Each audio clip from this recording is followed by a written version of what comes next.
Mtazamaji, mwanafunzi mmoja wa kidato cha 3 amefariki baada ya kubakwa na kujeruhiwa na majambazi waliovamia nyumba yao katika mtaa wa Kefenso, viungani mwa mji wa Kakamega. Laura Flora, ambaye ni mwanafunzi katika shule ya wasichana ya Vokoli, anadaiwa alikuwa amelala chumbani mwake wakati majambazi walipovamia nyumba yao. Majambazi hao walipanda ukuta unaozingira nyumba yao kabla ya kuingia ndani ya nyumba kupitia chumba chake. Kulingana na James Owich, ambaye ni babake marehemu, majambazi hao pia waliingia kwenye chumba chao na kuiba simu zao za rununu.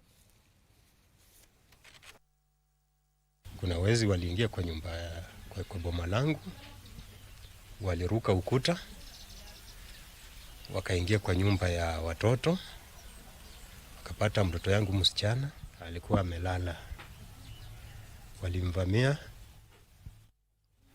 kwa kupiga yeye kwa kichwa na kifaa yenye sikufahamu.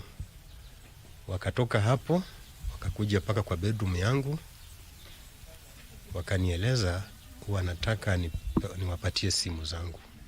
Kawapea simu yangu pia na ya mama.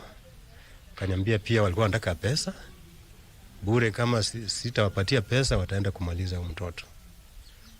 Si kujua kumbe walikuwa shamaliza.